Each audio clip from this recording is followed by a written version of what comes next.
Meu nome é Paul Young. Eu sou o autor do livro A Cabana. Eu quero te convidar para uma aventura junto comigo e meu livro. Vários de vocês já leram o livro e têm dúvidas. Alguns só ouviram falar no livro, mas também têm dúvidas. Esse livro nos permite explorar a fundo nossa relação com o Pai, Filho e o Espírito Santo. Dúvidas que temos a respeito da dor, perda e pesar. Dúvidas a respeito dos milagres, beleza e alegria. O que significa seguir uma vida de fé? O que nós sabemos sobre a morte? Por que acontecem coisas ruins conosco? São essas as perguntas que queremos explorar e eu adoraria que viesse comigo. Isso é um convite.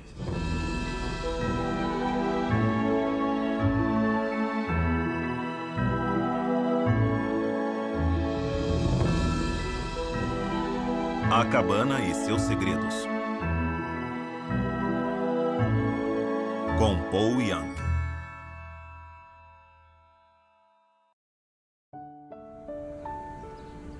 Ao longo dessa série, você vai aprender muita coisa sobre mim. Vai aprender muito sobre o Mackenzie e todos os personagens do livro.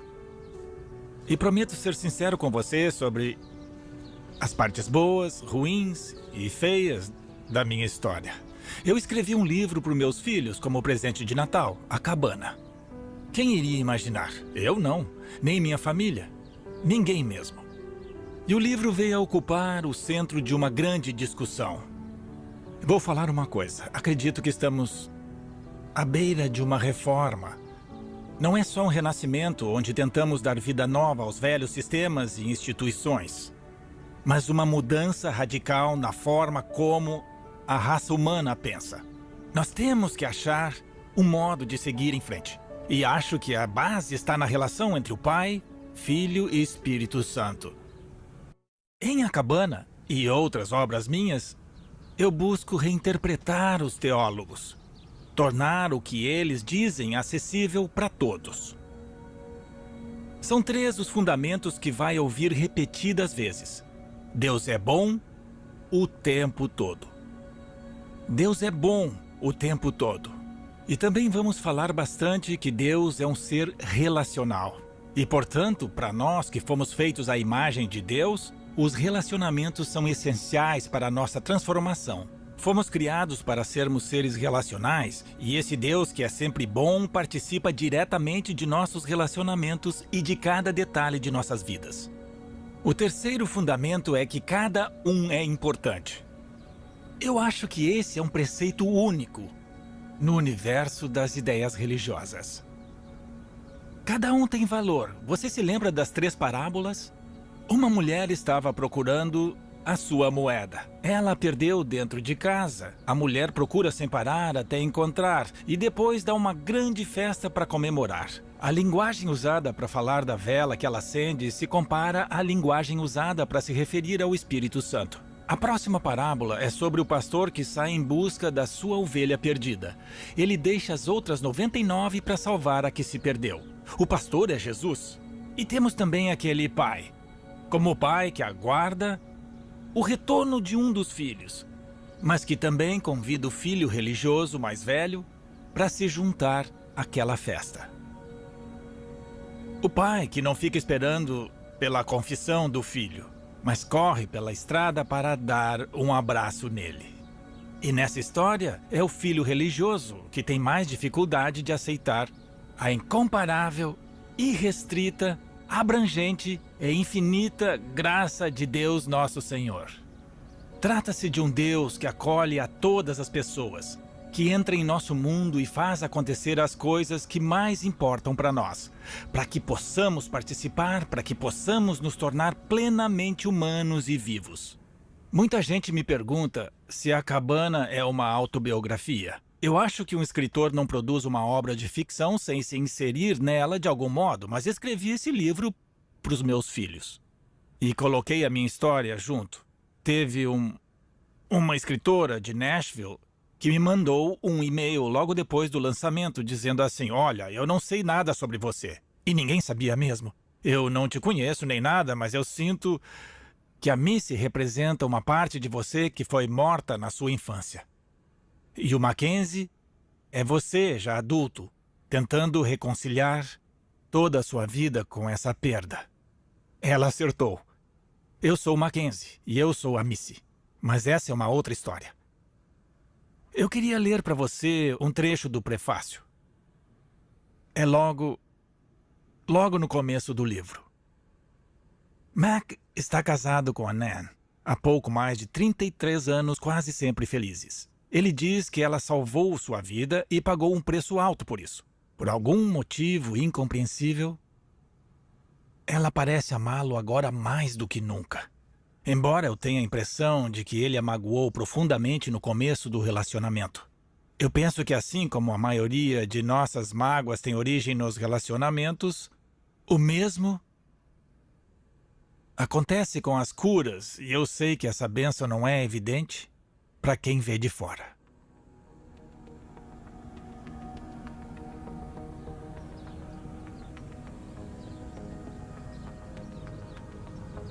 Histórias têm muito poder. Nós sabemos disso.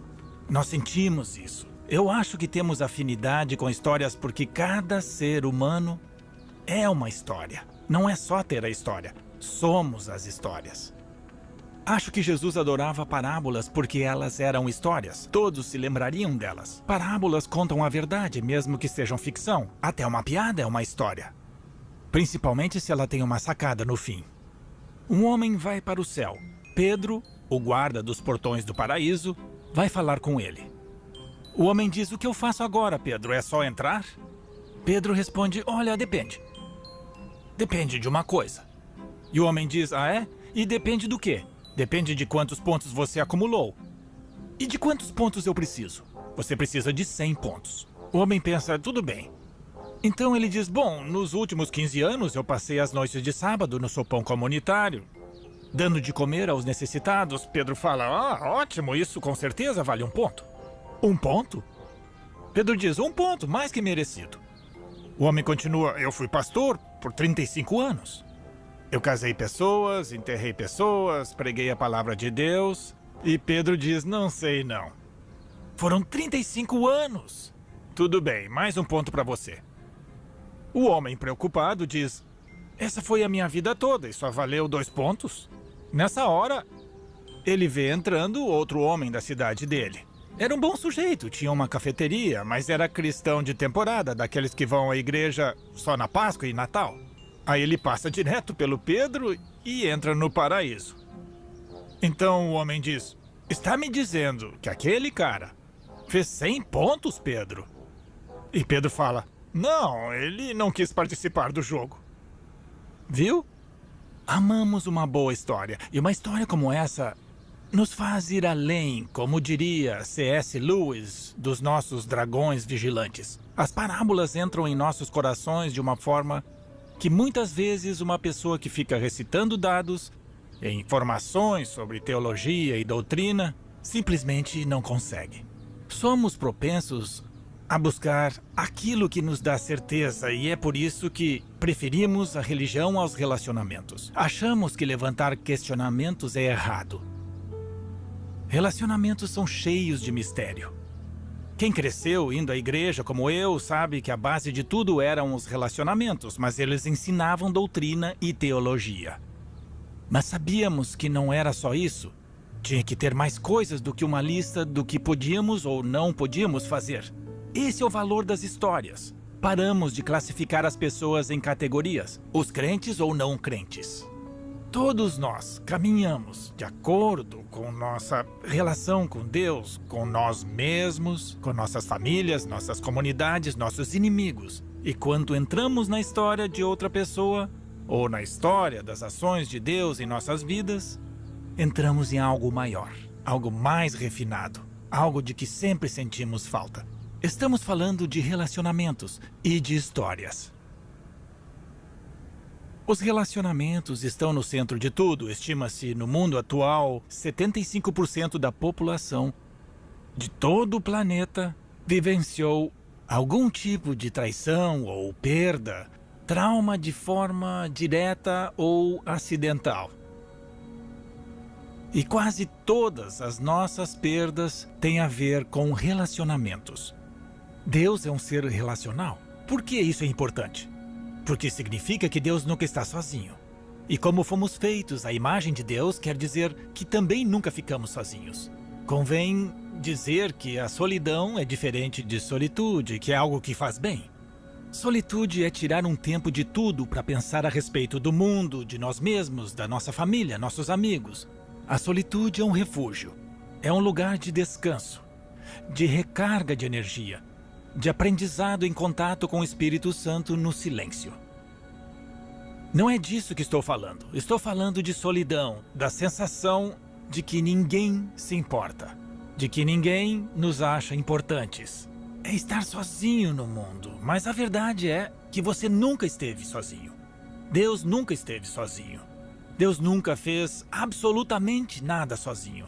Essa é a beleza da Santa Trindade. Sempre existiu um relacionamento entre essas três entidades da Trindade. E nenhuma delas jamais esteve sozinha. E nenhuma delas foi rebaixada ou absorvida pelas outras, e é aí que mora a beleza de tudo. É uma grande dança de mutualidade, e nós fomos feitos à imagem, natureza e semelhança de Deus. E não estamos sozinhos. A primeira coisa não boa que aparece nas Escrituras é que Adão acreditava estar sozinho. Ele nunca ficou sozinho. Ele não tinha sido criado na solidão. Ele estava cercado pelo amor do Pai, do Filho e do Espírito Santo. Mas essa foi a primeira coisa não boa. E tudo que não é bom não pode vir de Deus. Uma das maiores mentiras que existe é que estamos sozinhos. A minha vida inteira, por vergonha, por causa de tudo que eu tinha passado, acabei sendo levado ao isolamento. Mesmo no mundo de hoje, é sabido que os vícios ganham força com o isolamento. É dentro de uma comunidade que uma pessoa se torna uma pessoa. É por isso que a noção de comunidade de fé, comunidade familiar, comunidade racial, comunidade étnica, comunidade cultural, isso tudo é importante para nós. A família é importante, os amigos são importantes. Tudo isso importa porque somos seres relacionais feitos à imagem de um Deus que também é um ser relacional. Nós não devemos achar que existe algo mais profundo sobre o caráter e a natureza de Deus do que os relacionamentos. Uma vez veio um cara grandão assistir a uma palestra minha. Ele nem olhou para mim, só me deu um abraço e me entregou um bilhete e foi embora. E só fui lembrar do tal bilhete no dia seguinte, quando tirei do bolso e li. De um lado havia 2 folhas com todas as razões pelas quais ele considerava a cabana heresia. Do outro lado tinha um bilhete escrito à mão que dizia: Paul, eu não vim aqui hoje à noite para encontrar o amor de Deus. Vim para avisar quem acredita nele sobre o lobo em pele de cordeiro. Eu preciso de ajuda. Eu não sei o que é o amor de Deus. Estou no sacerdócio há 42 anos e não sei qual é a mensagem de João 17 no que diz respeito ao amor de Deus. É uma situação em que muitos de nós estão. Quando escrevi o livro, não tinha como saber o impacto que teria nos meus filhos e em tudo. Mas criei uma frase especial que se tornou muito importante. Todo mundo já ouviu dizer que Deus te ama. Mas é mais no sentido de que Deus ama todo mundo. Eu mudei isso, tirei a ênfase do sujeito Deus para o objeto, você. E a frase que resultou disso foi: eu tenho um carinho especial por você. Essa frase mudou tudo. Nós sabemos que Deus nos ama, mas sempre pensamos que somos uma pessoa num mar de bilhões. Mas cada um tem valor. Ele vai deixar as outras 99 para ir atrás de você. Eu tenho valor. O Pai tem um carinho especial por mim. O Pai tem um carinho especial por você. Eu tenho um amigo, eu tenho vários amigos, mas nem sempre foi assim. Mas se tenho tantos amigos é porque deixei que eles entrassem no meu mundo e me afastei do isolamento. Um dos meus amigos é o Scott. O Scott foi a primeira pessoa na minha vida que disse: Você pode armar o maior desastre no seu mundo e eu não vou embora. Foi um momento muito impactante para mim. Ter um homem na minha vida dizendo, eu não vou embora. Eu nunca tinha vivenciado isso antes. E ele sempre vai ocupar a posição da primeira pessoa a ter me mostrado que eu nunca estaria sozinho. Com o tempo, eu compreendi que nunca estive sozinho. Que a sensação de solidão era uma mentira. Eu só tinha que aprender a encarar o risco e confiar que não estava sozinho. Assim que fiz isso e abri o meu mundo, me vi abraçado por uma comunidade de relacionamentos. Os relacionamentos machucam a gente, sem dúvida. E é frustrante saber que a cura também vem por meio dos relacionamentos. Seria melhor Deus nos curar sem que ninguém soubesse. Mas a dinâmica dos relacionamentos é o combustível da transformação. É onde ocorrem as mudanças. Eu convido vocês a entrarem em A Cabana. Venham conhecer o Mackenzie, que sou eu, um homem ferido, e a Missy. Venham conhecer a Nan e o Willie, o papai, e sentir Jesus dentro de você. Bem-vindos ao mundo de A Cabana. Bom, a maior parte das nossas mágoas vem dos relacionamentos. E o processo de cura também começa nos relacionamentos. Temos a oportunidade, em cada episódio, de abrir certa distância. Precisamos fazer isso. Eu sei que o mundo não para. Ele pede nossa atenção, temos compromissos, temos atividades e deveres que temos que cumprir. Mas precisamos nos afastar para refletir a respeito de quem somos e de quem Deus é para nós. E o que é mais importante na vida? Pense nas 3 coisas mais importantes na vida para você. E se você as está nutrindo ou criando espaço para elas na sua vida. Os relacionamentos estão no centro de tudo. Todo mundo já foi magoado. Quais pessoas estão no seu mundo envolvidas nessa mágoa? Abra seu coração, escute o Espírito Santo. Faça uma oração do jeito que você sabe. A oração é uma conversa com Deus, só isso. Peça ajuda. O que eu faço agora? Qual é o próximo passo? E aí espero o estímulo, a ideia, o pensamento. É com essa reflexão que eu me despeço de vocês. Nós vamos falar mais sobre isso. E várias outras coisas. Nos próximos episódios. Obrigado pela honra da sua companhia e por participar de sua jornada também.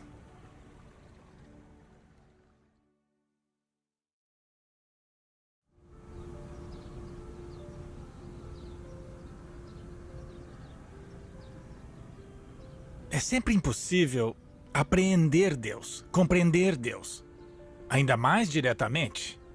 Muitas vezes, tentamos usar nossas mentes e nossa racionalidade. Não é que seja uma coisa fútil, mas é que a melhor forma de compreender o caráter e a natureza de Deus é através das metáforas e das histórias. Elas nos recebem como pessoas plenas.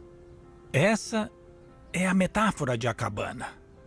Nossos pais moldam a nossa teologia. A nossa teologia faz as vezes de segundo pai. A cabana é a casa dentro de nós, que as pessoas ajudam a construir. Alguns de vocês receberam um bom suporte. Os pais estiveram presentes, amaram vocês, incentivaram, deram força e reafirmação.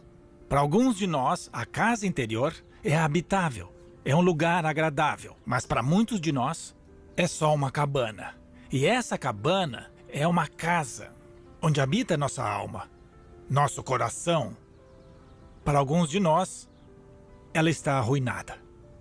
E ela se torna um lugar para esconder todos os nossos vícios, onde guardamos todos os nossos segredos. E nós nunca convidamos outras pessoas para visitar esse lugar, porque temos medo de que elas nos odeiem da mesma forma que nos odiamos. História. Todo mundo tem uma. Na verdade, todo mundo é uma. E cada história é importante. Quero ler para vocês alguns trechos do prefácio do livro. São trechos bem reveladores. Eu vou explicar melhor.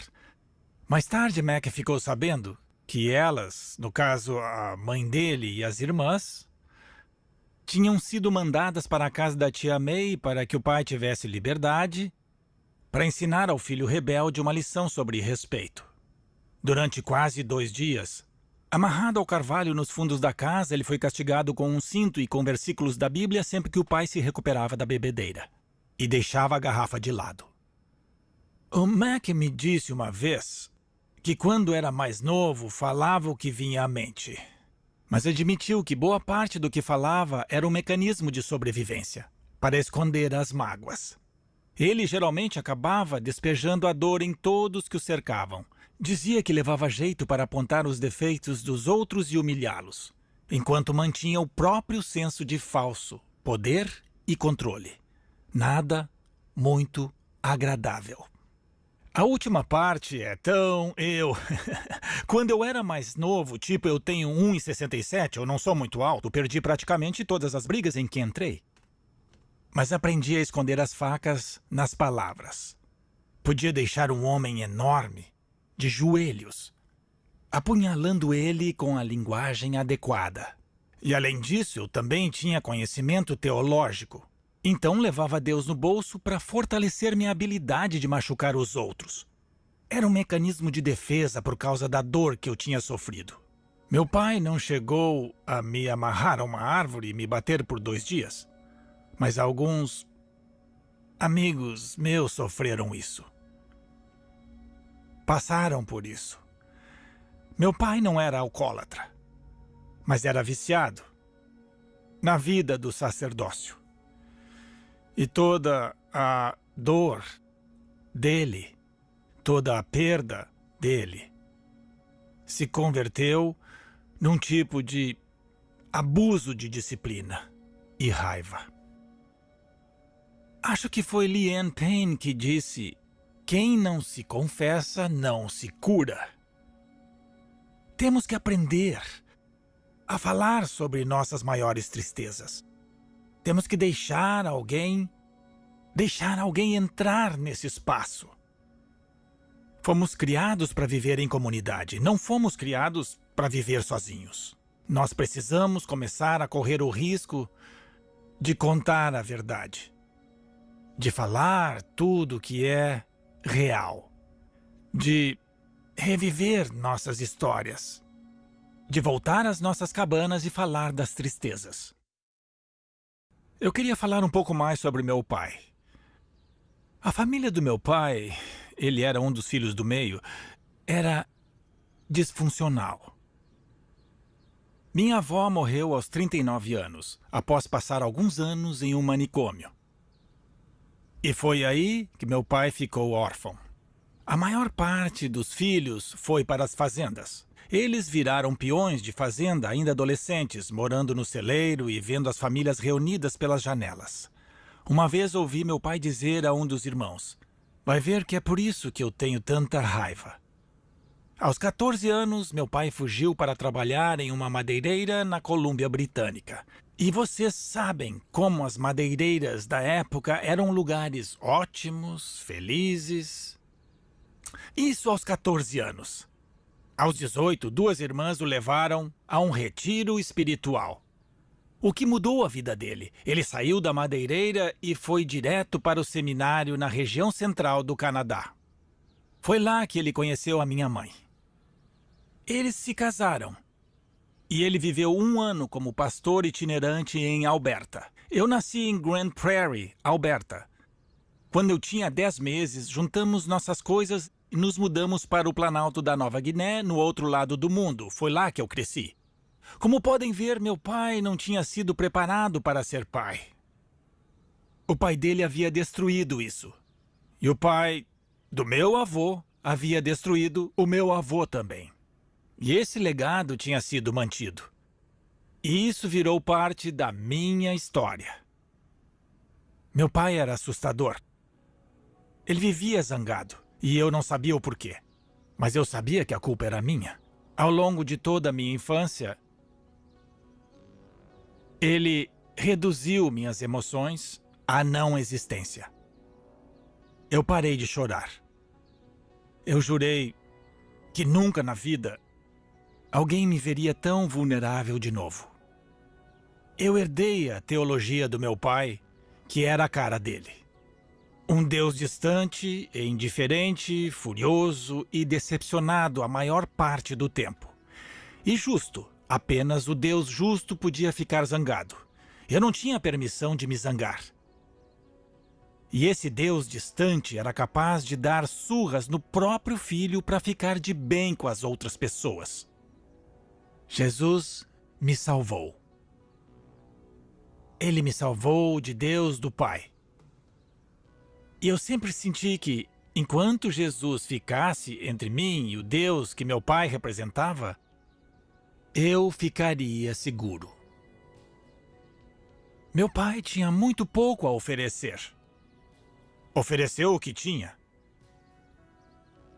Uma das minhas falas favoritas de Jesus é quando ele está na cruz e diz: Pai, perdoa-lhes, porque não sabem o que fazem. Ele está falando comigo, sobre mim e sobre o meu pai também. Quando alguém conta uma história íntima, esse alguém deixa de ser uma categoria e se torna um ser humano. E a possibilidade de um relacionamento se torna real. Tem uma parte do Gênesis que fala do nosso hábito, devido à nossa vergonha, de projetar na face de Deus nossa própria desorientação e nosso autodesprezo. Achamos que Deus se relaciona conosco da mesma forma que nos relacionamos com nós mesmos. Até mesmo nossa interpretação das Escrituras muitas vezes transparece a ideia de que Deus fala de forma punitiva e vingativa, em vez de uma forma amorosa. Porque Deus é amor. Deus não é punição ou vingança. Deus é amor. É amor. Na cena, Adão e Ishá, já que seu nome ainda não havia sido revelado, decidiram realizar o ato de virar as costas para uma vida face a face com Deus. Eles comeram a fruta e se esconderam dentro da árvore. No original, em hebraico, não tem nada sobre se esconderem nos arbustos, como dizem as traduções. Se esconderam na árvore e cobriram os corpos com a habilidade de determinar o bem e o mal. Eles se declararam os julgadores da verdade de forma independente. Aí eles ouviram o som de Deus. E diz na versão traduzida que andava quando soprava a brisa do dia. E a primeira coisa que se ouve é: digam-me onde estão. Deus sabia onde eles estavam. Era um convite para um relacionamento. Ele diz: eu o ouvi e fiquei com medo. Já nesse instante, Adão começou a projetar na face de Deus esse pensamento punitivo, vingativo, maldoso, egoísta e narcisista.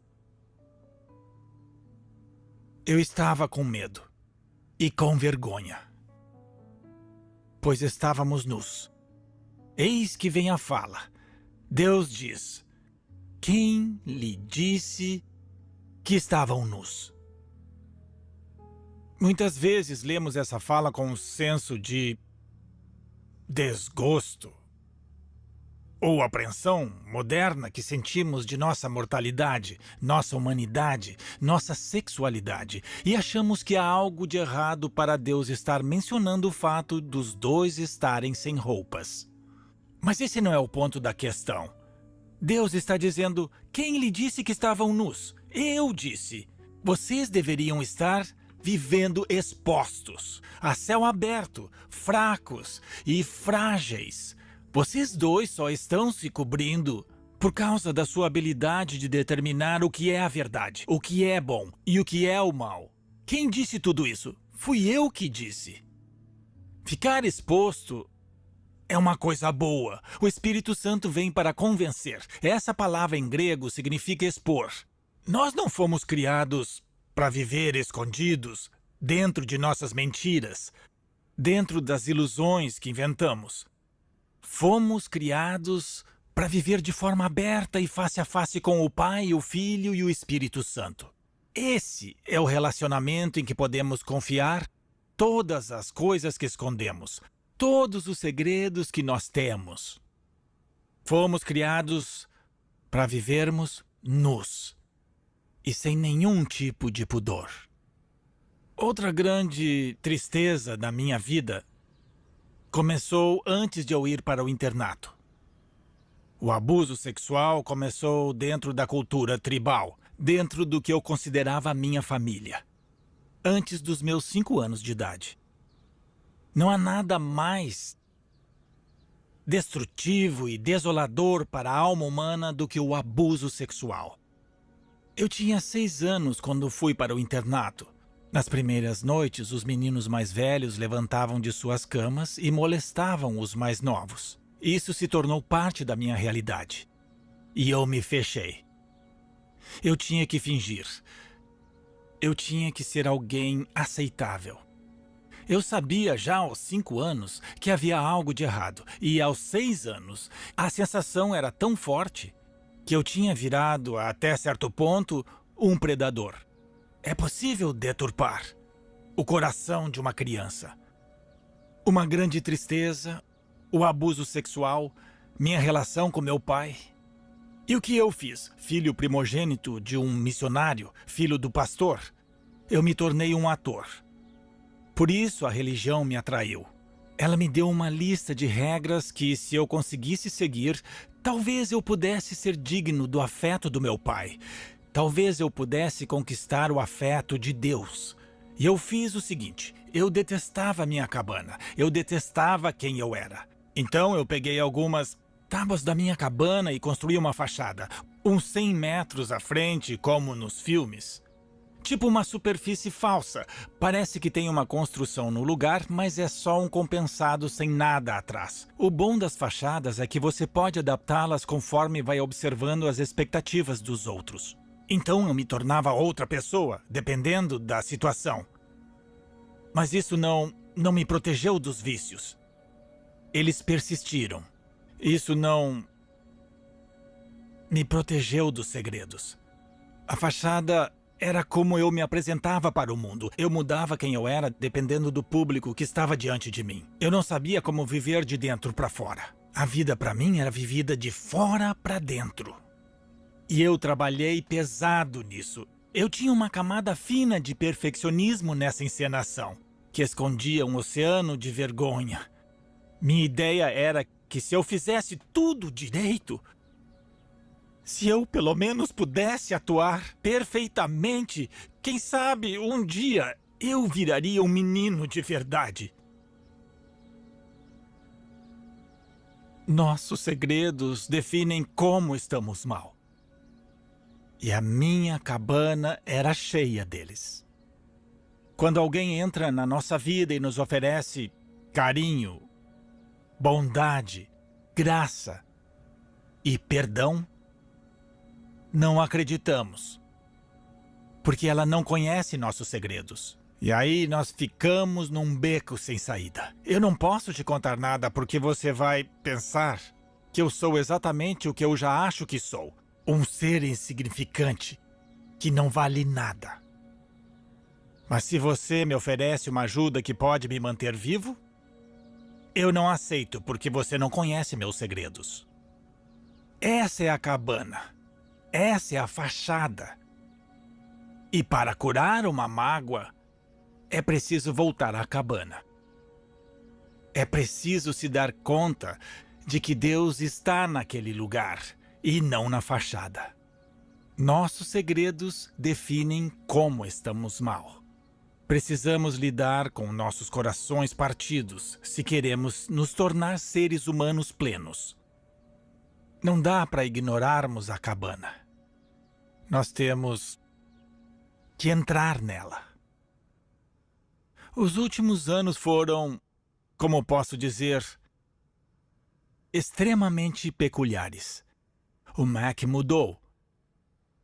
Ele está ainda mais diferente e especial do que era antes. Desde que nos conhecemos, ele se mostrou uma pessoa gentil e amável. Mas após o período que ele ficou internado no hospital há 3 anos, ele ficou, bem, ainda mais amável. Ele se tornou uma dessas raras pessoas que se sentem bem consigo mesmas. E eu me sinto bem com ele, como não me sinto com mais ninguém. Quando acabamos de falar, eu sinto como se tivesse tido a melhor conversa da minha vida, mesmo se passei a maior parte do tempo falando. E com relação a Deus, o Mac não só tem uma visão ampla, ele também mergulhou fundo. Mas esse mergulho lhe custou caro. Hoje em dia é bem diferente de 7 anos atrás, quando a grande tristeza invadiu a vida dele. E ele quase parou de se comunicar. A vida é uma jornada. A vida é um processo. Essa afirmação que está no prefácio é algo que eu sempre tive vontade de aplicar na minha vida, mas nunca achei que seria possível. Ainda no início desses episódios, eu quero deixar claro que essa é a minha verdade agora. É uma coisa que eu nunca achei que fosse possível. Eu me sentir à vontade sendo quem eu sou. Um amigo meu me perguntou um dia numa conferência como é ser Paul Young hoje. Eu disse, é muito fácil. Minha vida era a maior bagunça, complicada, enquanto tentava ser outra pessoa. Enquanto mantinha meus segredos enterrados. Enquanto eu vivia escondido. Enquanto a escuridão e as mentiras vivem em nós e mantêm aprisionados os nossos corações, elas são fortes. Quando nós as revelamos, elas perdem essa força. Acontece que esse processo é incrivelmente doloroso às vezes, e há muito risco envolvido, mas esse processo de confiança sempre vai ser arriscado. E a confiança tem que ser o nosso destino, não para controlar, não para ter religião, mas para se relacionar. Esse é um Deus que sempre vai estar com você, que nunca vai sair do seu lado e nunca vai te abandonar. Eu peguei um voo com um cara famoso e eu perguntei a ele, depois de algumas horas, quais são as pessoas em que você confia. Ele balançou a cabeça e disse, minha mãe, meu pai e minha irmã.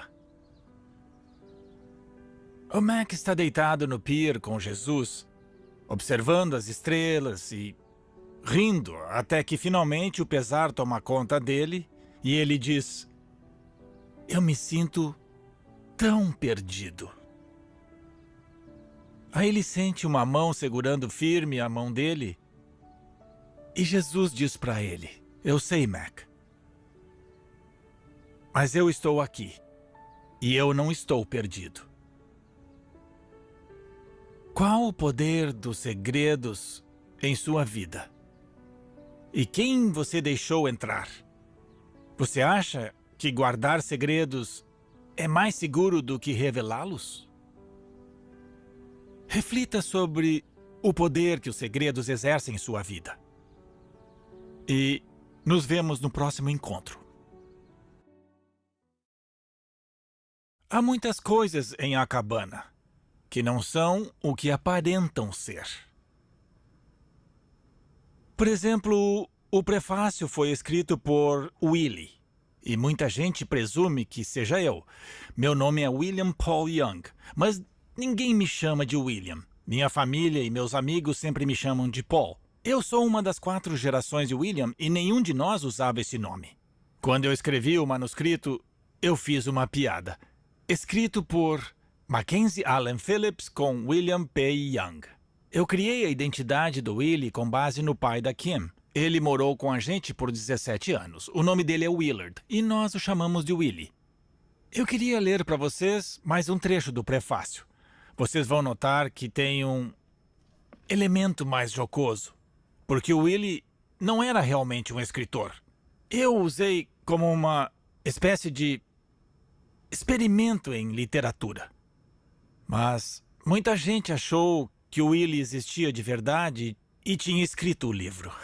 E diz assim, Embora ele se comunique bem verbalmente, Mac não se sente confortável com sua escrita, uma área que ele sabe que é minha paixão.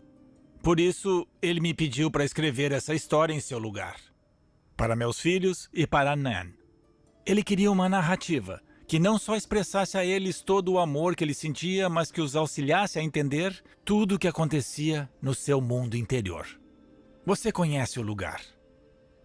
É onde você fica sozinho. Talvez com Deus, se acreditar nele. Lógico, pode ser que Deus esteja lá, mesmo se você não acreditar nele. É bem o estilo de Deus.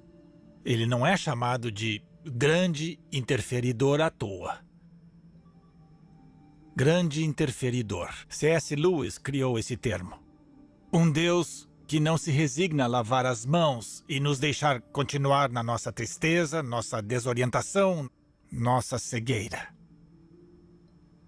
Mas que mergulha conosco e se junta a nós no meio disso tudo, mesmo que não possamos sentir sua presença. No último encontro, eu falei das minhas grandes tristezas. Meu relacionamento com meu pai, o abuso sexual que sofri na infância e da minha inadequação. Mas eu me adaptei. Eu me tornei um ator.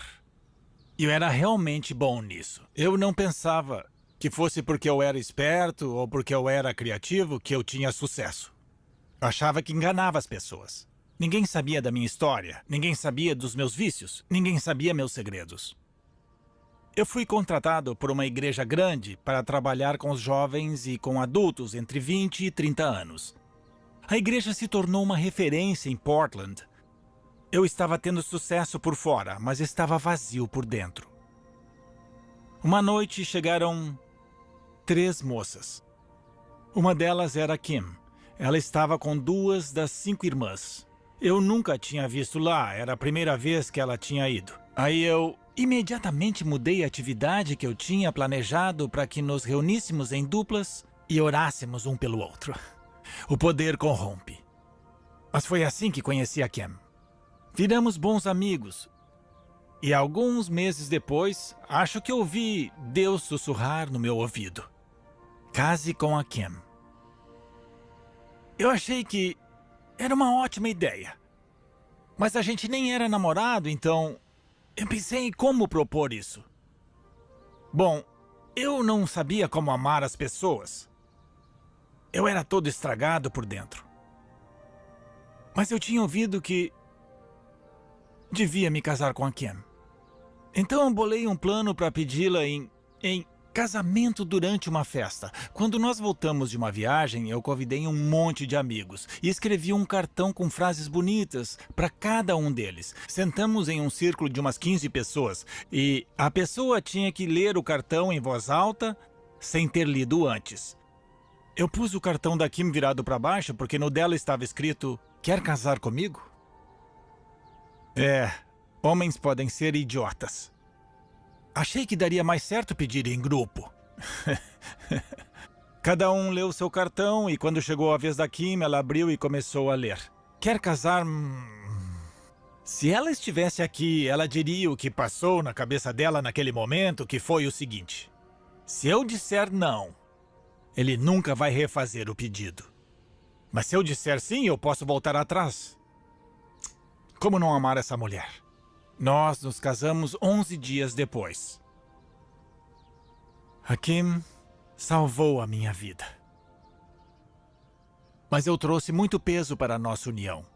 Meus vícios que ela não conhecia, minha história que ela não conhecia, meus segredos que ela não conhecia. Eu não me abri para ela. Com 6 dias de casados, eu passei uns dias fora caçando com os amigos. Quando eu voltei, a Kim me recebeu com a seguinte pergunta: sentiu falta de mim? Vejam, eu estava tentando fazer a coisa certa. Eu atravessava fases em que eu decidia me dedicar à árdua tarefa de ser justo, de atuar de forma verdadeira. E eu estava em uma dessas fases em que eu queria ser honesto e autêntico. Então eu disse a verdade. Não. Eu falei: Kim, Eu adoraria te dizer que eu senti saudades. Mas eu não senti. Acontece que eu nunca senti saudade de nenhuma pessoa. Se eu soubesse o que é isso, talvez tivesse saudade, mas eu não sei como sentir isso. Ela ficou arrasada. Nosso primeiro ano juntos foi bem atribulado. Todo mundo tem uma casa interior que as pessoas nos ajudam a construir. Alguns de nós temos uma cabana. E não dá para evitar envolver quem está por perto nas nossas perdas. Parece ser mais seguro fingir e seguir tentando. Mas enquanto nós não voltarmos à cabana e deixarmos alguém entrar nela, vamos continuar destilando nosso veneno para cima de todo mundo. Principalmente para cima de quem mais amamos. A solidão era uma força dominante do meu mundo emocional. Era uma grande parte da minha vida. Em parte porque eu nunca deixava ninguém entrar, mas de fato era porque eu não confiava em ninguém.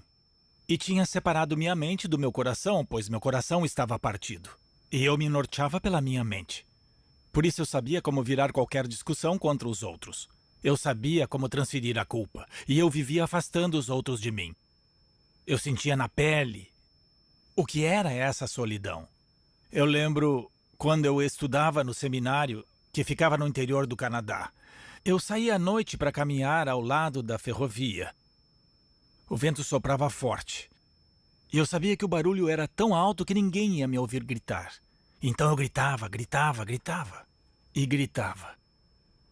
Aí eu juntava os cacos, remontava a minha fachada e voltava para o seminário, onde eu fazia o papel do garoto religioso, inteligente e sagaz. Coração partido. Mente separada do coração. Deus não tem intenção de nos largar nesse estado. Mas a intenção de Deus também não é nos castigar. Castigo não é justiça. Castigo não muda nada. A longo prazo, sabemos que não. O castigo não restaura o que foi quebrado. A intenção de Deus é nos curar, mesmo que a cura venha como fogo. Nós precisamos que o fogo exponha nossos corações e nos cure.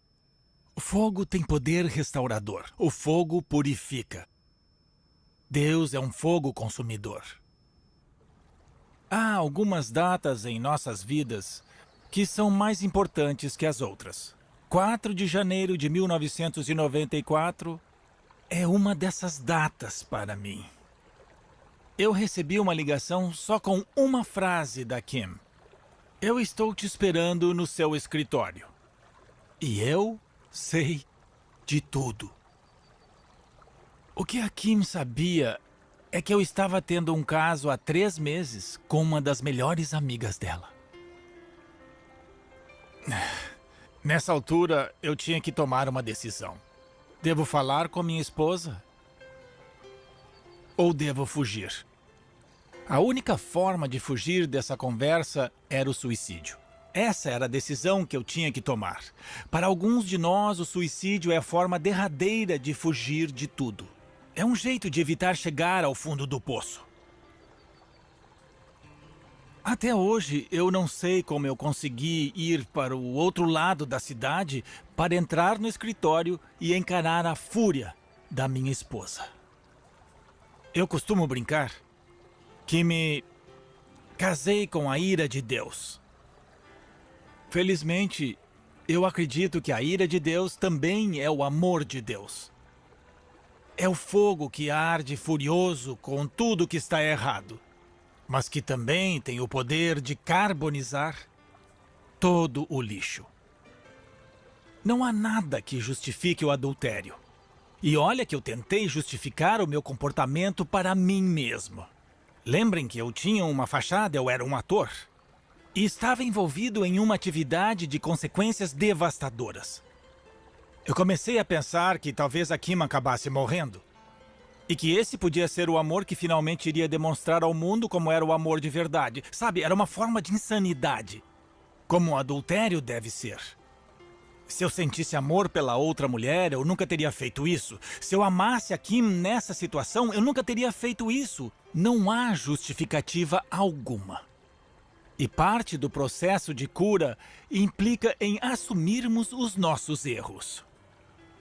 Eu estava num ponto da minha vida em que, se eu não fosse capaz de assumir os meus erros e buscar um jeito de mudar, o suicídio era a única opção. Passadas 4 horas da conversa, eu disse para Kim: se nós vamos ficar juntos, eu preciso contar cada segredo que eu tenho. Porque meus segredos vêm me matando a minha vida toda. Muito ingênua, ela disse: então me conta tudo. Ao final de 4 dias, a Kim estava totalmente destruída. Ela me disse: eu nunca mais vou acreditar em uma única palavra que sair da sua boca pelo resto da sua vida. Eu acreditei nela. Afinal, por que ela acreditaria? Tudo que ela achava que era real e legítimo havia sido completamente destroçado. Eu tinha chegado ao fundo do poço. Há muitas situações que se assemelham ao fundo do poço e o suicídio é uma delas. Mas é só uma forma de evitar chegar no fundo do poço. Quando você chega lá, você para de querer pôr a culpa nos outros. Eu não pus a culpa no abuso que sofri, eu não pus a culpa na minha criação, eu não pus a culpa na Kim. Isso nem passou pela minha cabeça porque eu já estava lá. O fundo do poço, para muitos de nós, é o primeiro lugar na vida em que você tem a chance de finalmente ficar de pé. Mas é um lugar incrivelmente ruim de se estar.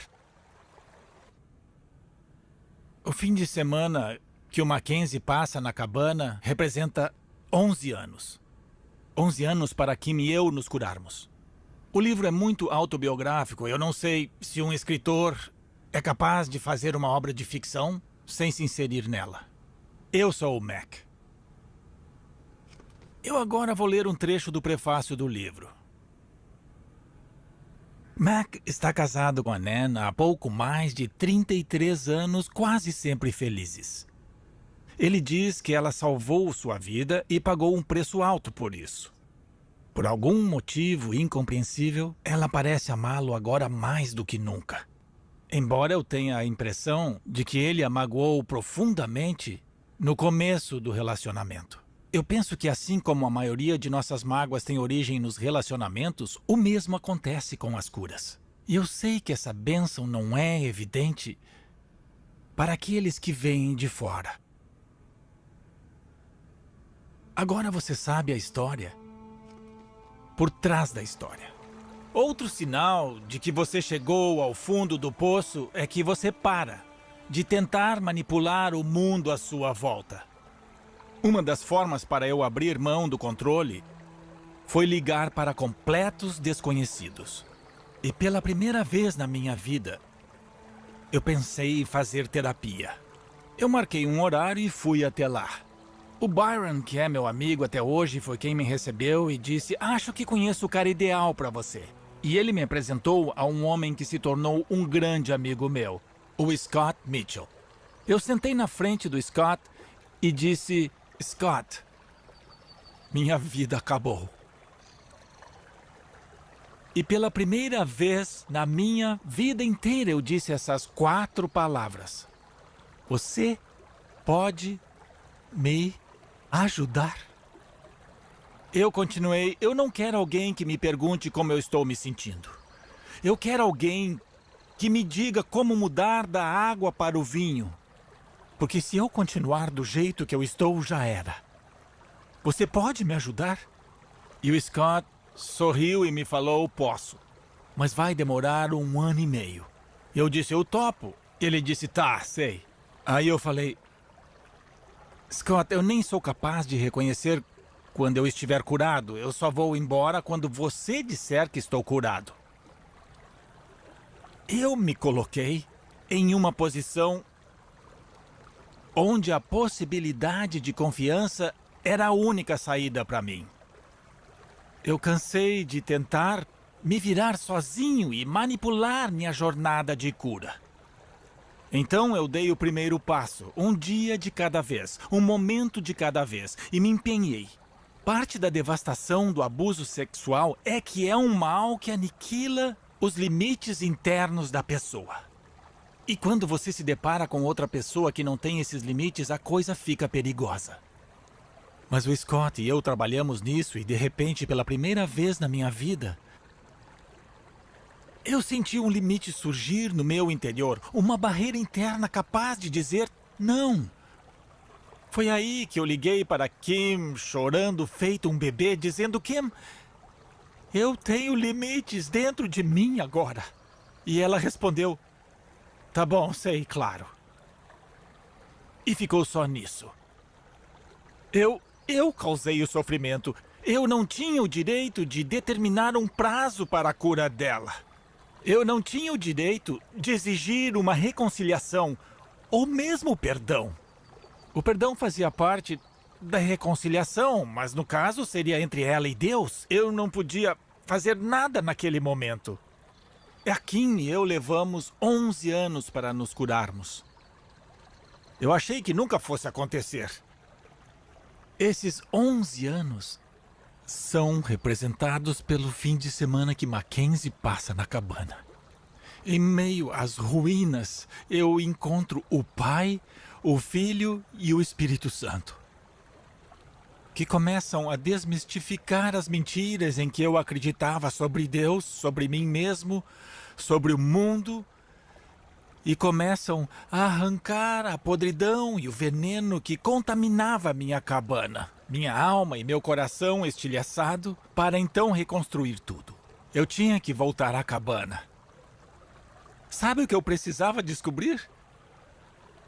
Que Deus nunca amou a fachada. Nunca! Ele sempre amou a cabana.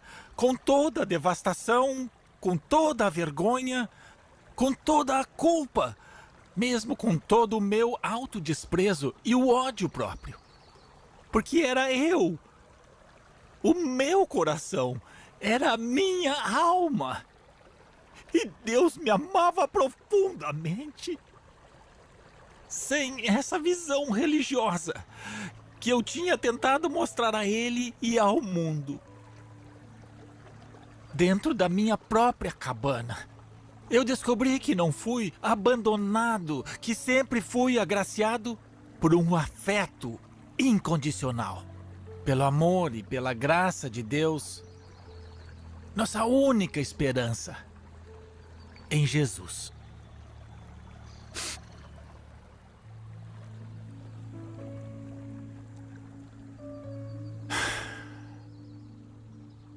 Muitas vezes esperamos que os outros mudem antes que nós mesmos tomemos a decisão de mudar. O que você está esperando?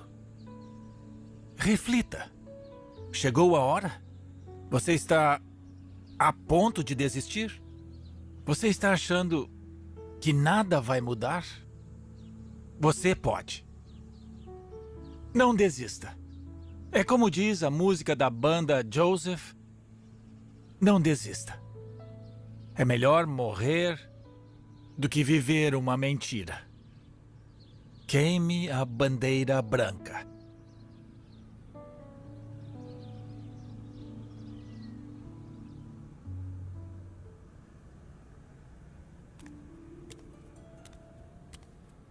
O arco narrativo de A Cabana começa numa tempestade de granizo. Moramos perto do Pacífico, onde se passa a história do livro, e o padrão climático da região mudou bastante. Já faz tempo que não tem uma tempestade de granizo, mas no passado aconteciam com frequência. O gelo ia se acumulando por dias até ficar perigoso demais para sair de casa. E é no meio de uma dessas que o Mackenzie sai para ver a correspondência. Ele levou quase 1 minuto para quebrar o gelo que havia lacrado a caixa de correio. A recompensa por seus esforços foi um único envelope com seu nome datilografado no lado de fora. Não tinha selo, nem carimbo e nem remetente. Curioso, ele rasgou uma das bordas, o que não foi fácil, já que seus dedos estavam se enrijecendo por causa do frio. De costas para o vento de tirar o fôlego, ele finalmente conseguiu tirar o pequeno retângulo de papel não dobrado do seu ninho. A mensagem escrita à máquina dizia: Mackenzie, quanto tempo? Sinto sua falta. Eu vou estar na cabana no próximo fim de semana, caso queira me encontrar. Assinado, Papai. Essa foi uma carta muito difícil para o Mackenzie ler. Ela vir assinada a Papai podia ser uma pegadinha muito cruel bem na sua fase de grande tristeza, ou alguém pregando uma peça. Mas podia ser uma carta de Deus. Ou Deus está envolvido em cada detalhe de nossas vidas, ou não está. Eu acredito que Deus está envolvido. Muitos de nós fomos criados com a mentalidade ocidental de deísmo que prega que Deus criou o universo e depois saiu de cena para fazer suas tarefas de Deus. Mas isso não é verdade. As Escrituras falam que Deus está amplamente envolvido, a tal ponto que ele opera sem fazer quaisquer grandes discriminações. Deus não dá a mínima se você pertence a esse grupo ou aquele grupo. Deus gosta de participar e ele ama a humanidade. A Kim e eu precisamos de 11 anos para nos curarmos. Ou seja, de 4 de janeiro de 1994 até o final de 2004. Essa foi a fase de reconstrução, ainda tem muito a fazer. E talvez dure a vida toda. Quando embarcamos em uma jornada assim, não dá para saber se vai durar 11 anos. Eu adoraria dizer que era só mandar a nossa alma para a oficina e pronto, vou ali passear na Disney e consertem enquanto eu estou fora. Quem me dera. Tipo a pílula vermelha ou a azul. Mas não funciona assim. Passamos por coisas incríveis. Somos seres de histórias magníficas, cada um ferido de uma forma única e curado de uma forma única. O processo foi composto de várias partes. E uma delas foi em 2004, no 11º ano. No começo daquele ano, eu estava divagando sobre a vida pensando, pois é, estamos com problemas financeiros. E eu ia ter que encarar um dos meus maiores medos, que sempre esteve por perto, que é o medo da insegurança financeira. Eu não sei se vocês já passaram por isso, mas era algo comum para mim e para vários dos meus amigos. Então eu comecei uma conversa com Deus que durou 5 dias.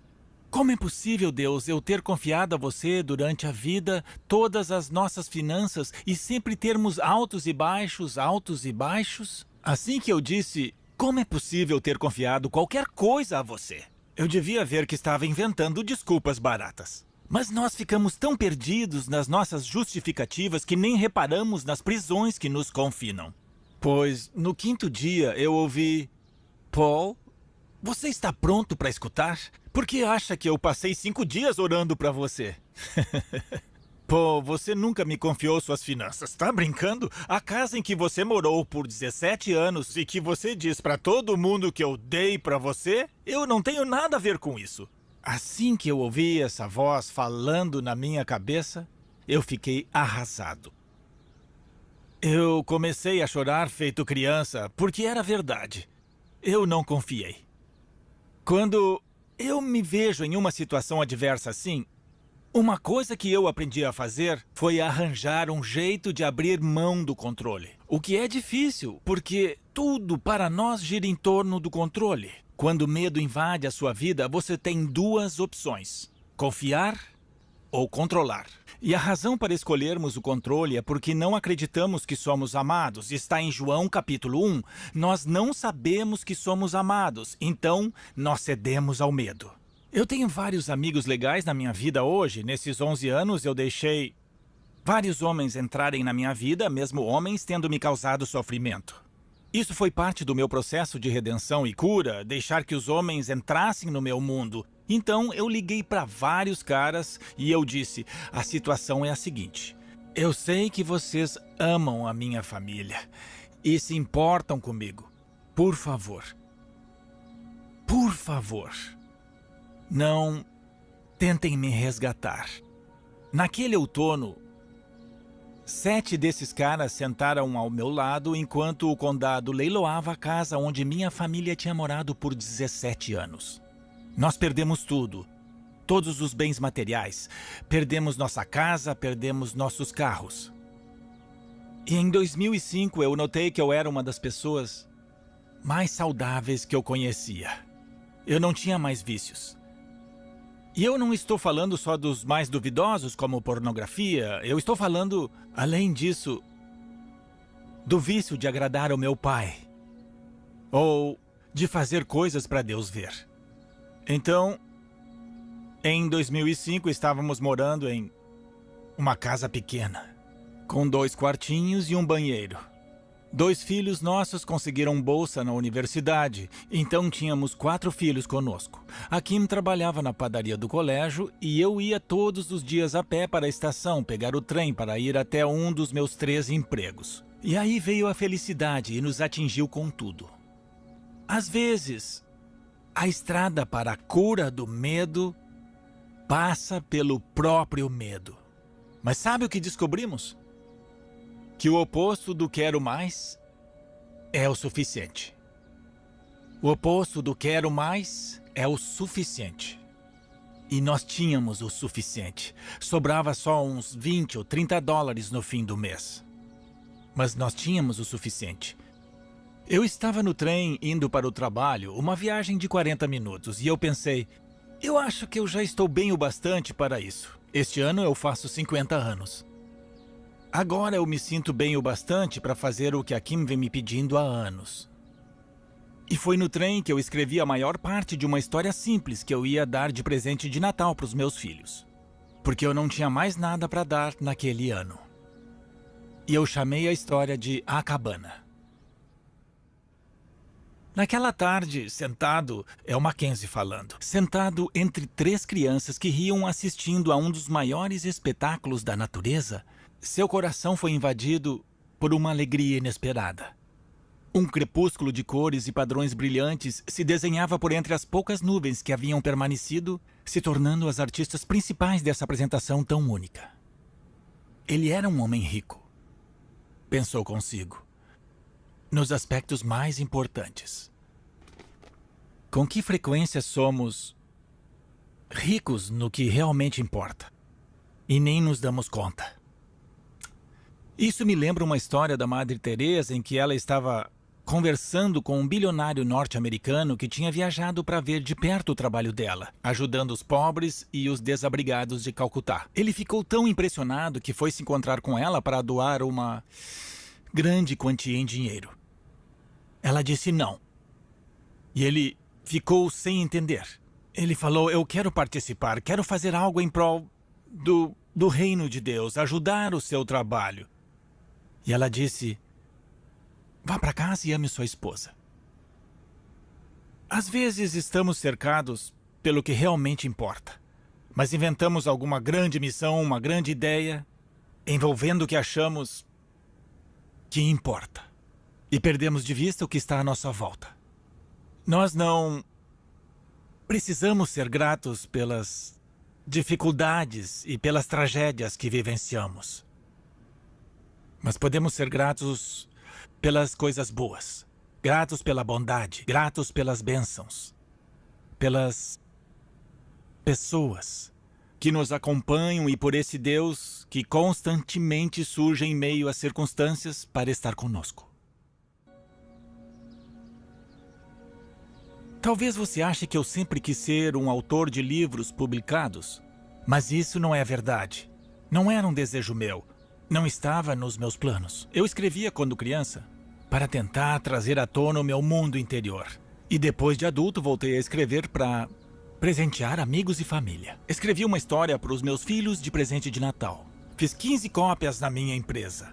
A pergunta é, como essas 15 cópias viraram esse colosso que é a cabana. Quando você dá um livro para os seus filhos, eles dizem: "Ah, valeu, pai. Pode deixar que eu vou ler." Eles levaram tempo para ler tudo. Meus amigos começaram a ler e passaram para outros amigos, que passaram para outros amigos. E uma das cópias foi parar nas mãos de Wayne Jacobsen. Ele tinha escrito um livro chamado Deus Me Ama, que eu adoro. Ele era o único autor de verdade que eu já tinha conhecido. Um dia ele me telefonou. Foi a primeira vez, mas foi assim. E ele disse: "Que ideia foi essa de me mandar o seu manuscrito?" A vergonha foi tanta que reacendeu minha história e eu comecei a surtar. Ai, meu Deus, eu ofendi o cara. Aí eu disse: "Pode jogar fora." E ele disse: Não, você não entendeu. Eu queria poder ler mais rápido." Eu falei: "O quê?" Ele disse: "Eu não lembro de ter lido uma obra tão impactante quanto essa." E minha primeira reação foi querer enviar para vários conhecidos meus. E acontece que 2 desses conhecidos eram Brad Cumming e Bobby Downs, sendo que o Bobby tinha experiência como produtor de cinema. E os 3 já estavam conversando sobre a possibilidade de adaptar a história do meu livro para o cinema. Bom, eu nunca tinha pensado que ela seria um livro, e agora ela podia virar um filme? Eu me encontrei com eles. E durante aquela conversa, nós decidimos que seria uma boa ideia publicar o livro. Se você escrever um livro e conseguir vender 100 mil cópias desse livro, Hollywood logo vai mostrar interesse em fazer um filme baseado nele. Até Portland tem mais gente do que isso. Será que é tão difícil? Mandamos o livro para 26 editoras, metade de literatura religiosa, metade de literatura secular. Ninguém quis o livro, ele foi recusado por 26 editoras. Aí eu fiz uma pergunta simples, porque eu não sabia. É muito difícil lançar um livro? O Brad se ofereceu para enviar os livros da casa dele à noite, porque de dia ele instalava sistemas de irrigação. Nós achamos uma gráfica perto da casa dele e então levantamos o dinheiro. Um amigo meu me emprestou uma grana para produzir a primeira edição. Um dos caras tinha um dinheiro na poupança e o outro tinha cartões de crédito. E aí, foi isso. O Brad Wayne tinha um canal de podcast e esse foi um elemento totalmente crucial. Era um espaço para conversa sobre a vida e o relacionamento com Jesus. Não era sobre a cabana. Mas eles começaram a discutir os conceitos presentes no livro uns 6 meses antes dos exemplares chegarem à garagem. E esse podcast era ouvido em 150 países, 45 minutos por semana. Então, antes mesmo dos livros ficarem prontos, recebemos encomendas de 1000 exemplares. Depois de 2 semanas, eu comecei a receber e-mails do mundo todo. Eu recebi um e-mail do Canadá, veio com uma foto anexada. Era uma dessas placas que indica onde alguém morreu em um acidente numa estrada.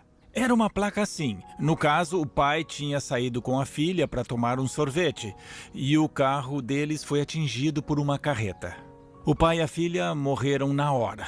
Na foto tinha um memorial de beira de estrada com uma madeira fincada e alguém amarrou uma cópia de A Cabana. Esse foi um dos primeiros e-mails que eu recebi.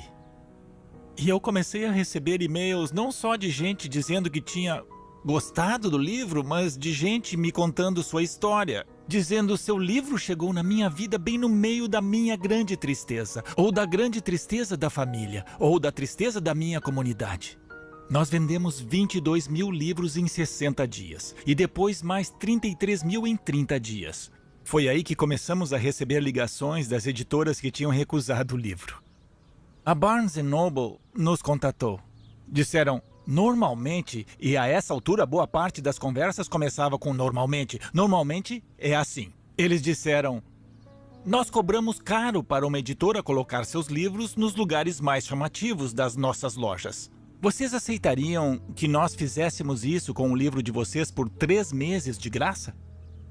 Bom, deixa eu pensar um pouco sobre o assunto. Claro, nós aceitamos e as vendas decolaram totalmente. A Amazon estava crescendo e, de repente, todo mundo queria o livro. Tinha virado a maior febre. Ninguém previu tanto sucesso. Se 26 editoras não previram isso, nós é que não iríamos prever. Nos primeiros 13 meses, de maio de 2007 a junho de 2008, nós gastamos menos de $300 em marketing e propaganda. E vendemos 1.100.000 exemplares de A Cabana. Foi uma coisa de Deus desde o princípio. Ninguém podia imaginar. O meu simples livrinho estava sacudindo as bases das discussões sobre o relacionamento com Deus em termos do Pai, do Filho e do Espírito Santo. Há elementos numa música de rock que tocam a gente de uma forma que um sermão não toca. Assim como andar na floresta ou escalar uma montanha faz a gente sentir coisas que é impossível sentir dentro de um prédio, por exemplo. Mas Deus não é conhecido por respeitar prédios e estruturas. Deus está nos detalhes. De que outra forma daria para explicar religiosos mais velhos indo a um show do Elton John e acendendo isqueiros com os braços no alto? Algo que eles nunca fariam dentro de uma igreja, não é? Ou 60.000 pessoas com as mãos para o céu cantando o Salmo 40 no YouTube. Deus participa. Tem um versículo lindo em Atos que diz que o Espírito Santo será derramado em todas as pessoas, não só em algumas. Quando foi feito esse anúncio em Atos capítulo 2, os cristãos ainda não existiam. Eles não eram cristãos ainda. Esse nome não tinha sido inventado. Era só o Espírito Santo sendo derramado, ou seja, cada um envolvido tinha sua importância. Não havia qualquer divisão espiritual. Veja por esse ângulo. Jesus é Deus à vontade, sendo quem Ele é. Aliás, se você quiser ler mais sobre isso, eu sugiro começar pelo Evangelho segundo João. Leia sobre a vida de Jesus, ande com Ele e faça perguntas. Se Ele é Deus, se Ele está em um relacionamento com seu Pai, pelo poder do Espírito Santo, por que acontece o que acontece? Por que Ele fala isso? Abra seu coração, não importa se você vem de uma família judia, uma família muçulmana, uma família cristã, uma família ateia.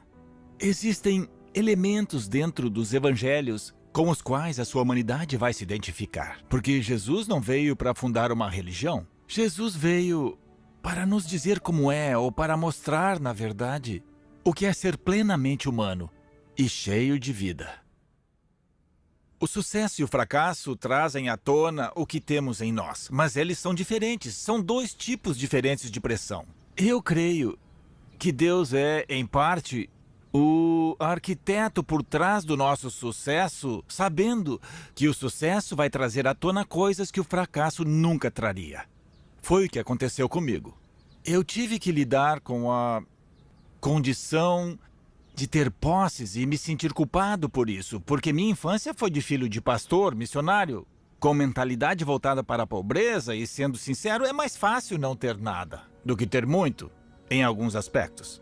E, além disso, eu cresci com a noção, eu já falei do meu relacionamento com meu pai, a noção de que eu era órfão, e os órfãos não consideram que têm direito a ter coisas. Eles sempre acham que alguém mais digno vai tomar tudo deles. E eu tive que lidar com isso. Ainda bem que eu tinha duas coisas como base antes de eu escrever o livro. A primeira é que as coisas importantes para mim estavam bem definidas. Não escrevi o livro pensando em fazer sucesso. O livro foi uma expressão da cura que havia ocorrido na minha vida. Identidade, mérito, valor, importância, segurança, significado, propósito, destino, comunidade, amor, tudo estava definido. O livro não trouxe nada disso para minha vida. O que ele me trouxe foi um ponto de entrada em discussões às quais eu não teria acesso, como histórias de pessoas. Eu creio que nascemos descalços porque fomos criados para percorrer a estrada sagrada dos atos de Deus na vida do próximo. As primeiras 15 cópias que eu fiz no meu trabalho cumpriram tudo aquilo que eu esperava do livro. Nesse episódio, nós falamos de sucesso e fracasso. E se essas duas coisas foram definidas por Deus, definidas pelas vozes que se comunicam comigo, ou se eu tenho expectativas muito altas do que isso significa. Eis a reflexão que eu quero que vocês façam. Como você define sucesso? E como você define fracasso? E o que é mais importante para você nesse assunto? Pense com carinho. Veja o que motiva você. E como vai saber quando chegar lá? Eu vou ler um parágrafo de A Cabana. Em várias edições está na página 14. O que você está prestes a ler é algo que o Mac e eu lutamos por meses para colocar em palavras. É um pouco... bom, não. É uma coisa muito fantástica. Se algumas das partes são verdadeiras ou não, não sou eu que tenho que julgar. Só digo que, embora várias coisas não sejam cientificamente comprovadas, elas não deixam de ser verdadeiras. Eu afirmo honestamente que fazer parte dessa história me afetou no âmago do meu ser, um lugar que eu nunca tinha acessado e que eu desconhecia. Eu confesso que desesperadamente desejo que tudo que o Mac me contou seja verdade. Geralmente, eu estou próximo dele, mas há dias em que o mundo visível de concreto e máquinas parece ser o mundo real. E eu perco o contato e me encho de dúvidas. As crianças não têm esse problema até que alguém mostre que isso existe. Elas não sabem a diferença entre o mundo de Deus e esse mundo aqui. Ou as coisas invisíveis do amor. Somos nós que dividimos o mundo. E eu vejo em Jesus as peças voltando a se unir. Na encarnação, é o Deus completo e o homem completo, nos ensinando como ser um ser humano pleno. Agora o Mackenzie está voltando para a cabana, o lugar de sua maior perda. É onde jaz seu coração partido. A cabana é isso. O coração e a alma de um ser humano destruído. Quando ele chega na cabana, ele explode e o Deus que ele achou que ia se manifestar não se manifesta. Porque esse Deus não existe. Para mim, esse é o Deus com o qual eu cresci. O Deus que não existe. O Deus distante, repreensivo. Como eu disse, um Gandalf mais malvado. E ele também é o Deus da religião, uma espécie de entidade mágica. Se você mobiliza sua fé, se ora bastante ou faz o que é esperado, dá para persuadir esse Deus a fazer o que você quer. Deus não existe, não esse Deus. Quando ele é desafiado pela Trindade, tudo muda de figura. Acontecem algumas coisas importantes quando ele está na varanda. E de dentro da cabana surgem o Pai, assim como o Filho e o Espírito Santo. Pense comigo no seguinte. O Mackenzie não se arrependeu. Ele não se confessou. E Deus está vindo de dentro do lugar desfeito dele. Essa é a afirmação que dá início à reforma.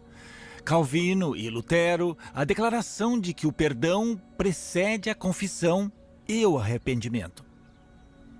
O perdão precede a confissão e o arrependimento. E é por isso que o Pai e o Jesus dentro de você estão vindo de dentro para fora. Para conduzi-lo à sua própria dor, porque é lá que vai ocorrer a sua verdadeira cura.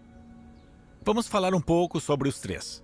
Quando o Pai se apresenta, ela é Deus falando. E ela se apresenta como Elousia. Esse nome é uma combinação de uma palavra hebraica e uma palavra grega. A palavra em hebraico vem do primeiro versículo das Escrituras. Gênesis 1:1. No princípio, Elohim. Elohim é um nome muito especial para Deus. É um nome no plural. A pluralidade existe, mas os verbos estão no singular e os pronomes no plural também. Vamos fazer o homem em nossa, plural. Elohim é a presença da Trindade em Gênesis 1. Ousia significa ser em grego. Então, Elousia é Elohim, Deus, na pluralidade da pessoa, que é a base de toda a existência. Isso é Elousia. Mas o Mackenzie acaba só chamando ela de papai. Agora, Jesus, esse é bem mais simples. A propósito, no filme, Jesus é interpretado por Aviv Alush, um ator de Tel Aviv. Eu acho que foi a primeira vez que Jesus foi retratado em um filme de grande porte por um judeu. Quem diria, né? Sarayu é o Espírito Santo. Muita gente me perguntou por que uma mulher asiática e por que uma mulher. Bom, a segunda pergunta é bem simples. Sarayu e Ruach, o Espírito Santo das Escrituras hebraicas, é feminino. Isso é irrelevante, assim como Deus ser uma figura feminina, porque toda masculinidade e feminilidade são oriundas da natureza de Deus. O Espírito Santo não é a porção feminina da Santa Trindade, mas a representação dele nas Escrituras geralmente é feminina, e a palavra Ruach é feminina.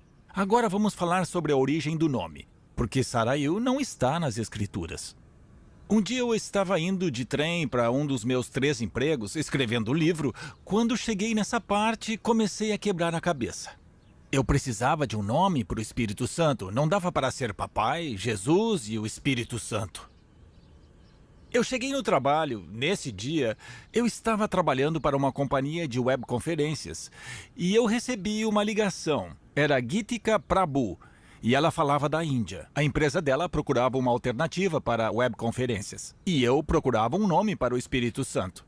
Só levou uns 2 minutos para eu ver que não tinha como ajudá-la com o problema dela, mas eu sabia com quem ela podia falar e indiquei o nome. Aí eu falei, Gitika, você pode me fazer um favor? Eu queria uma lista de palavras no seu dialeto na Índia para o vento. Porque vento é uma metáfora para o Espírito Santo. E ela disse, claro.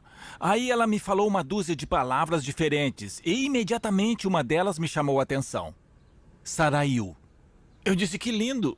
Vocês dão esse nome para os seus filhos? Ela disse, não, mas nós temos um rio com esse nome. É sério? Porque rio é uma metáfora usada para o Espírito Santo. Minha pergunta seguinte foi, Gitika, isso é muito importante. Que tipo de vento é esse? Porque eu não quero um tornado ou um furacão. E ela respondeu exatamente assim. Sarayu é o vento comum que pega a gente de surpresa. E eu falei, sério?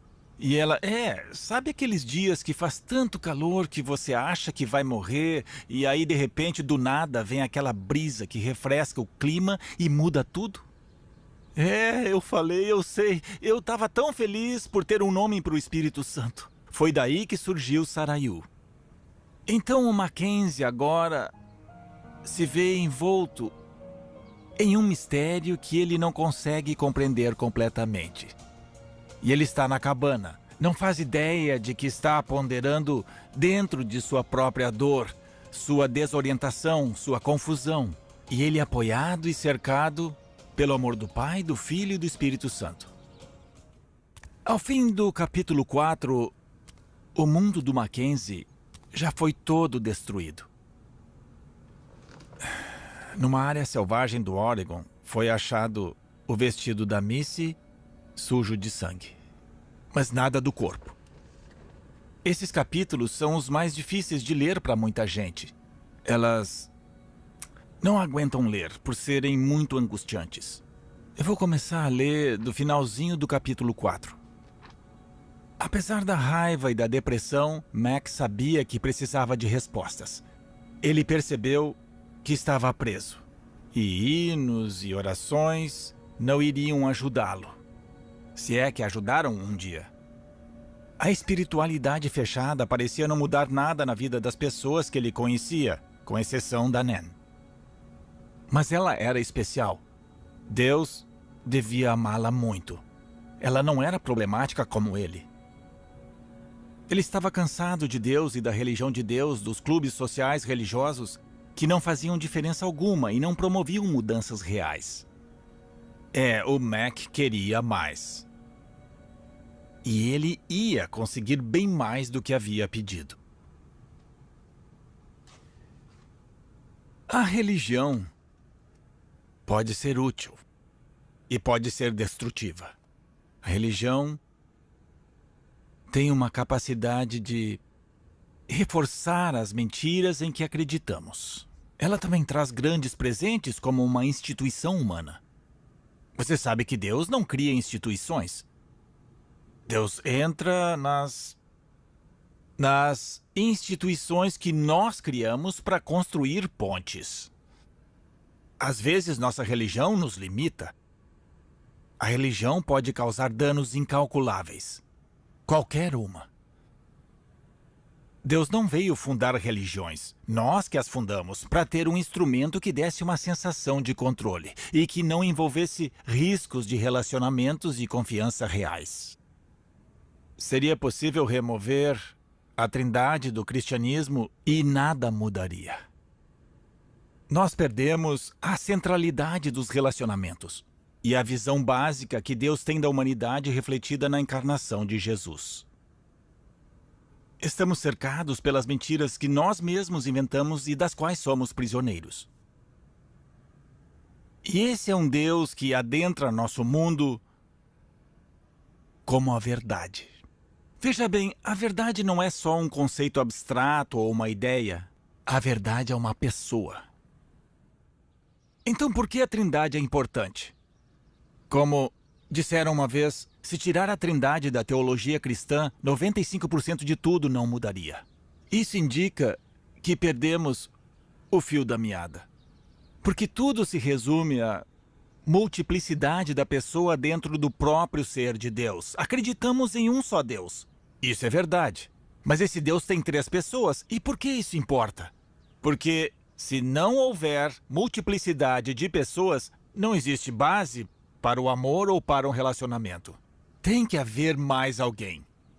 É por isso que há certas religiões em que Deus é uma singularidade e Deus é um só. Bom, se Deus é um só, Deus não pode, por definição, ser amor. Porque o amor requer a existência de um outro. Então elas falam de um Deus misericordioso ou bondoso dos atos de Deus. Mas elas não falam que Deus é amor, visto que para Deus ser amor, ele precisa de uma contraparte, que seria a criação. E tudo que Deus precisa é maior que o próprio Deus. Então Deus não pode ser amor. Essa é uma das razões por que a Trindade é tão profundamente importante. E porque o amor e os relacionamentos estão no centro de tudo, porque fomos feitos à imagem de Deus. Eis uma citação. O que Deus deveria fazer ao ver que sua boa criação estava à beira da ruína e a ponto de cair na não existência? A citação é de Atanásio. O texto foi escrito por volta de 300 depois de Cristo. Ele era um teólogo do norte da África que chegou a abrir o caminho para a comunidade de fé a evoluir. Ele tinha pouco mais de 20 anos. Um amigo meu descobriu essa citação em uma obra de Atanásio, sobre a encarnação do Verbo. Esse meu amigo se chama Baxter Kruger. Ele é doutor e escreveu De Volta à Cabana e vários outros livros. Baxter é um teólogo especialista em narrativas do Mississippi, e foi Atanásio que o fez mudar a direção que ele seguia com seus estudos. Foi então que Baxter se mudou para Aberdeen, na Escócia, estudou com os irmãos Torrance e se tornou um importante teólogo trinitariano. O Baxter estava no Colorado, admirando as montanhas, e ele vem de uma formação mais tradicional, reformista. Eles não têm visões, eles não são como os irmãos e as irmãs pentecostais. Mas eles têm vislumbres. E o Baxter teve um vislumbre. Ele estava admirando uma grande cadeia de montanhas quando viu uma represa. Era feita por castores e muito grande, podia bloquear o rio Mississippi. Era enorme. E ele perguntou para Deus, o que é aquilo? E ele ouviu a resposta dentro do seu coração. Aquilo são as mentiras dos pastores e dos teólogos do sistema institucional da igreja que estão represando os rios de água corrente do mundo ocidental. Então Baxter olhou para o fundo onde havia inúmeras sequoias imponentes e tinha uma bem no centro, ao fundo.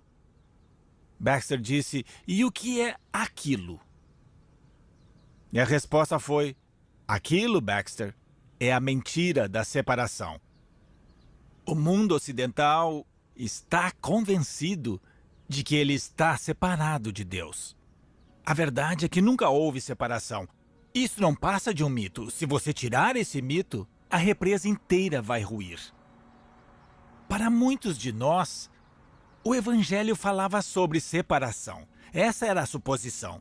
Inclusive, partimos da ilusão de que Deus realizou a criação e a própria criação se conduziu ao desastre. Daí Deus manda Jesus em uma missão de resgate. E Jesus reconstrói a ponte e oferece um novo caminho para um relacionamento com Deus Nosso Senhor. É assim que vemos o Evangelho, e que nada tem a ver com a visão de Atanásio, ou de Irineu, ou dos fundadores da igreja. Eles não tinham essa noção de separação que temos hoje. Então, o que é o Evangelho? Eu vou tentar explicar de forma bem clara. O Evangelho não prega que você pode receber Jesus em sua vida. O Evangelho prega que Jesus já recebeu você na vida dele, no relacionamento dele com o Pai, na unção com o Espírito Santo. Essa é a boa notícia. Você já está incluído. Talvez você não saiba disso, pode ser até que não queira. Foi mal. Mas essa é a verdade de quem você é. Você pode lutar contra para sempre, mas não vai deixar de ser verdade. A nossa salvação não depende de nós. Não é fruto do nosso esforço, não. A salvação é incondicional. A salvação tem 3 dimensões e isso está registrado em todo o Novo Testamento. Primeiro, nós já fomos salvos e incluídos em Cristo muito antes da fundação do mundo. Nós fomos criados em Cristo. Com o tempo, fomos incluídos em Jesus. Quando ele morreu, todos nós morremos. Quando ele ressuscitou, nós também. E agora estamos todos envolvidos no processo de realização dessa salvação.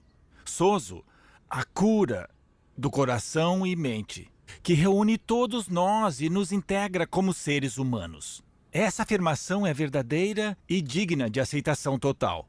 Jesus Cristo é o Salvador da humanidade, de toda a humanidade. Ele disse: quando eu for levantado da terra, eu irei, é arcaico, eu irei atrair todos os homens a mim. E foi o que ele fez. Ele fez, sem direito a voto, graças a Deus. Faz pouco tempo, eu estava na casa de um amigo. Nós estávamos conversando. Era um teólogo, amigo meu, e o filho dele, de 11 anos, estava lá estudando. Durante a conversa, em certo momento, a conversa misturou questões de ordem católica e protestante. Aí o menino não se segurou e disse: eu estudo numa escola católica.